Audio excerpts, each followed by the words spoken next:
लोकतंत्र की मर्यादा को बनाए रखने के लिए इस विधेयक को लाया जा रहा है।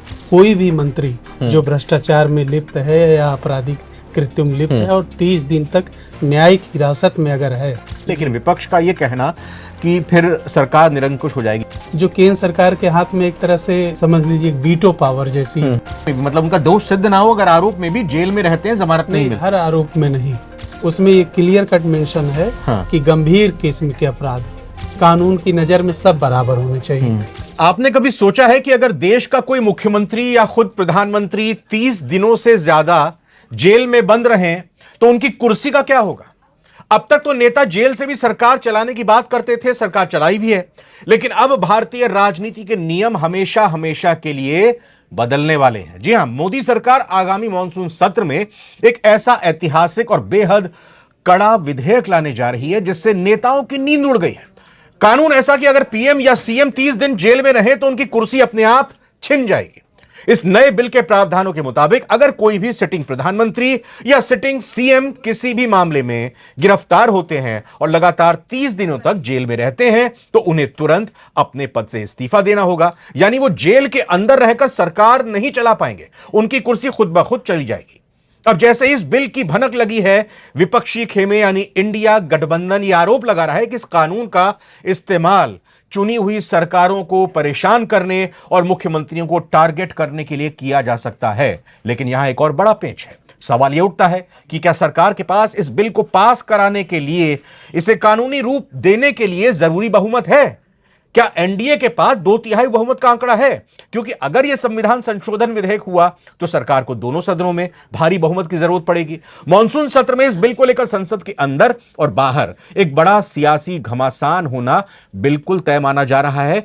इसी बिल के तमाम प्रावधानों को लेकर, इसके स्टेटस को लेकर और इसकी आपत्तियों को लेकर बात करेंगे। दिनेश मिश्र जी हमारे साथ, हमारे सहयोगी जुड़ चुके हैं navbharattimes.com से। पूरी रिसर्च के साथ विशेषज्ञों से बात करके उन्होंने एक आर्टिकल लिखा है, उसी पर हम समझने की कोशिश करेंगे क्या स्टेटस है। क्या पीएम और सीएम जेल जाएंगे? अभी तक तो गए नहीं है दिनेश जी। बिल्कुल, अभी तक तो ऐसा नहीं हुआ है। हाँ, मतलब गए हैं लेकिन सरकार चलाई। पिछले साल गृह मंत्री अमित शाह ने ये बिल पेश किया था। अच्छा। तो उस समय ये मकसद बताया गया था कि राजनीति को अपराधीकरण से मुक्त करने के लिए और नैतिकता और शुचिता को बनाए रखने के लिए, लोकतंत्र की मर्यादा को बनाए रखने के लिए इस विधेयक को लाया जा रहा है। और उसमें प्रधानमंत्री भी दायरे में है और मुख्यमंत्री या कोई भी मंत्री जो भ्रष्टाचार में लिप्त है या आपराधिक कृत्यों में लिप्त है और 30 दिन तक न्यायिक हिरासत में अगर है तो उसे खुद ही अपने आप उसका पदच्युत हो जाएगा या फिर उसे इस्तीफा देना पड़ेगा। मतलब इस तरह का आरोप लगा है जिसमें अदालत ने माना है कि इनको जेल भेजना होगा, न्यायिक हिरासत में रखना होगा। बिल्कुल। और वो 30 दिन तक लगातार जेल में रहते हैं। जमानत की अर्जी देने के बाद भी या जेल जाने से पहले अग्रिम जमानत लेने के बावजूद उनको जमानत नहीं मिलती, 30 दिन लगातार रहते हैं, तो फिर उनको कुर्सी से त्यागपत्र देना पड़ेगा या कहें कि वो अपने आप ही हट जाएंगे। हाँ बिल्कुल। अब ये जो संविधान संशोधन विधेयक है, ये 130वां संविधान संशोधन विधेयक है, 2025 का है। तो ये अब इस मामले में क्या है कि विपक्ष ने कई आपत्तियां उठाई हैं कि मतलब चुनी हुई सरकारों को जैसे बर्खास्त किया जा सकता है। अतीत में भी ऐसे बहुत सारे फैसले हुए हैं, अतीत की सरकार में सरकारों ने किए हैं। तो मतलब जो केंद्र सरकार के हाथ में एक तरह से बहुत समझ लीजिए वीटो पावर जैसी ताकत आने की बात है, इसको लेकर के आरोप लगाया जा रहा है। तो मनमानापन, निरंकुशता, ये सब विपक्षी पार्टियां इसके उठा रही।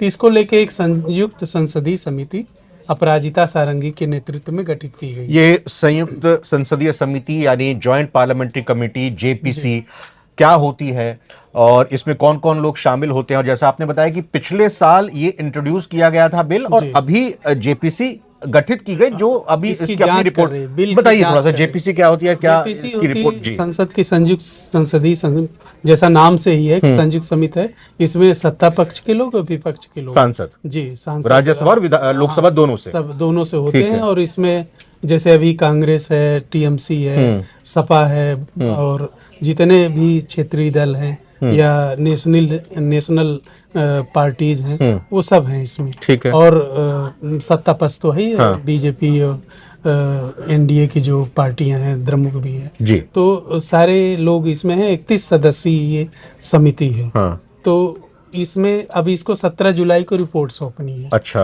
अब 17 जुलाई को रिपोर्ट सौंपनी है और 20 जुलाई को संसद का मानसून सत्र शुरू होने वाला ठीक है। तो आप इसकी टाइमिंग को देखिए कि टाइमिंग क्या है। इन 3 दिनों में अगर सरकार की ये मंशा होगी कि इसको पेश करना है, तो जाहिर सी बात है फिर पूरा मानसून सत्र बहुत हंगामेदार रहने वाला है और बहुत ज़बरदस्त इस पे तकरार होने वाली है। और उम्मीद है कि ये रिपोर्ट 17 जुलाई को अपनी देखिए, ये तो मंजूरी देगी। कॉन्फिडेंशियल होगी कि रिपोर्ट के अंदर क्या इसमें सजेशंस दिए गए हैं, किस तरह की बात रखी गई है। लेकिन ये बात समझ से परे है कि विपक्ष जाहिर तौर पर अपनी आपत्ति दर्ज करा सकता है, लेकिन विपक्ष का ये कहना कि फिर सरकार निरंकुश हो जाएगी। भाई, अगर कानून बन जाता है और अगर कोई सिटिंग सीएम या पीएम किसी आरोप में भी, यही ना कि किसी आरोप में भी, मतलब उनका दोष सिद्ध ना हो, अगर आरोप में भी जेल में रहते हैं, जमानत नहीं मिलती। हर आरोप में नहीं, गंभीर अपराधों में। थोड़ा उसके बारे में बताइए। हाँ। गंभीर किस्म के, जैसे मान लीजिए हत्या हो गया, गबन हो गया, हाँ। देश के मतलब घोटाले को लेकर के हो गया, इस तरह की चीजों में चीजों को लेकर के है इसमें। तो अभी खुल करके ये इसके रिपोर्ट की बातें बाद ही में आ पाएंगी, लेकिन उसमें ये क्लियर कट मेंशन है कि गंभीर किस्म के अपराध जिसमें अयोग्यता के प्रावधान केवल गंभीर अपराधों पर ही लागू हों। तो आपत्ति, यानी जो जिसमें जमानत के प्रावधान ना के बराबर, गैर जमानती आप समझ सकते हैं कि इस तरह के अपराध हो कि जो गैर जमानती, जिसमें अदालत गैर जमानती अपराध वो होते हैं जो बहुत गंभीर किस्म के होते हैं। अदालत भी इसीलिए उसको गैर जमानती मानती, कानून में भी इसीलिए उसका प्रावधान है कि वो जो दोष मतलब आरोपी है वो कहीं इस बीच गलत काम और न कर बैठे। क्योंकि ये विधेयक संविधान संशोधन है, इसमें दोनों ही सदनों में 2/3 वो बहुमत की जरूरत सरकार को पड़ेगी। विपक्ष, जैसा कहा जा रहा है कि आरोप लगा रहा है, आपत्ति दर्ज करा रहा है, तो कैसे एकमत किया जाएगा और विपक्ष की आपत्ति क्यों? क्योंकि अगर ये कानून बन जाता है, किसी आरोप में अगर एफआईआर दर्ज होती है सिटिंग पीएम या सीएम को, उसके बाद मामला अदालत में जाता है, फिर वहां पर न्यायाधीश की तरफ से, अदालत की तरफ से यह तय किया जाएगा कि भाई इनको हम जेल में भेजें या फिर इनको राहत दे दें, इनको जमानत दे दें। अगर ये अदालत की तरफ से जेल भेजा जाता है, 30 दिनों तक जमानत नहीं मिलती है, लगातार वो जेल जाते हैं, तो फिर इसमें सरकार की निरंकुशता या सरकार की मंशा पर फिर सवाल क्यों उठ रहे हैं? और 2/3 बहुमत का जुगाड़ करना कितना मुश्किल होगा। और अभी तक तो हम यही सुन रहे हैं कि मानसून सत्र में तो डिलिमिटेशन बिल पर बात होगी, महिला आरक्षण बिल को लेकर बात होगी। आप जैसे देखिए, पिछले कुछ मामलों में देखें, जैसे अरविंद केजरीवाल का मामला रहा या कुछ और भी इस तरह के मामले, तो अगर आप देखें तो कई बार क्या होता है कि जांच प्रक्रिया, अदालती प्रक्रिया में इतनी देरी हो जाती है कि फिर अगर हम सीधे सीधे इस चीज को स्वीकार कर लें, मतलब इसमें ये प्रावधान लिखा गया कि न्यायिक जो हिरासत है, ये इम्पोर्टेंट चीज है कि न्यायिक हिरासत में, ये उससे पहले नहीं, न्यायिक हिरासत में अगर 30 दिन तक हो गया है तो फिर इस पदच्युत करने का प्रावधान है। थोड़ा क्लियर कर दीजिए, न्यायिक हिरासत में मतलब इसका क्या? न्यायिक हिरासत का मतलब ये है कि उस दौरान क्या होता है कि वो अदालती देख रेख में सारी जांच और सारे प्रोसेस होते हैं। वो कोई मतलब कार्यपालिका के हाथों में सीधे नहीं सौंपा जाता है कि जहाँ पर आप कोई इस तरह का, जैसे ईडी है या फिर सीबीआई है, इस तरह की जो जांच एजेंसियां हैं, उनके हाथ में सीधे सीधे ना हो करके वो कोई न्यायिक हिरासत में रखा जाता है। तो फिर वहाँ पे जांच होती है, इन सब चीज़ों के, जो आरोपों की जांच होती है और चीज़ों की। उसके बाद अदालत, जैसे अब 30 दिन की न्यायिक हिरासत है, उसके बाद अगर ये हिरासत की अवधि बढ़ी या नहीं बढ़ी, कुछ भी हुआ, उससे ज़्यादा लंबा समय, तो 31वें दिन अपने आप वो पीएम सीएम को हटना पड़ेगा। तो ये सिर्फ पीएम और सीएम पर ही केंद्रित है या फिर केंद्रीय मंत्री और राज्य सरकार के मंत्रियों, मतलब ये जो सत्ता के जो शीर्ष पायदान पे लोग बैठे हैं, जिनके बारे में अक्सर आम लोग कहते हैं कि प्रधानमंत्री हैं या मंत्री हैं, मुख्यमंत्री हैं, तो इनके ऊपर क्या है, तो उनको दायरे में लाने के लिए, मतलब एक तरह से एक अच्छी पहल है, क्योंकि लोकतंत्र डेमोक्रेसी में ये चीज़ जरूरी है कि जो चीज़ नीचे, जो व्यक्ति निचले पायदान पे है और जो ऊंचे शीर्ष पायदान पे है, दोनों के साथ एक समान व्यवहार होना चाहिए। क्योंकि संविधान खुद ही कहता है कि कानून के समक्ष समानता का सिद्धांत होना चाहिए, कानून की नज़र में सब बराबर होने चाहिए।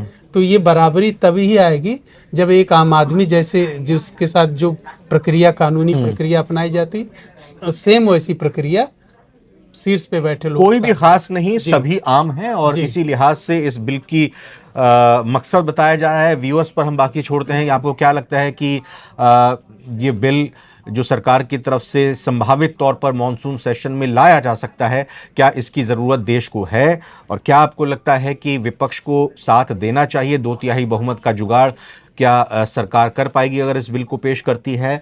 और इस मंशा को लेकर भी आपसे चाहेंगे कमेंट जरूर करें कि क्या सत्तारूढ़ दल, भले ही आज की तारीख में जिस भी दल या गठबंधन की सरकार है, कल को हो सकता है दूसरी पार्टी या गठबंधन की सरकार बन सकती है, तो क्या सत्ता पक्ष इसका गलत इस्तेमाल कर सकती है? ये राय बेशकीमती अपनी तरफ से कमेंट करके दीजिएगा। दिनेश जी, आपका बहुत बहुत धन्यवाद हमारे साथ चर्चा में जुड़े, बातचीत जुड़े।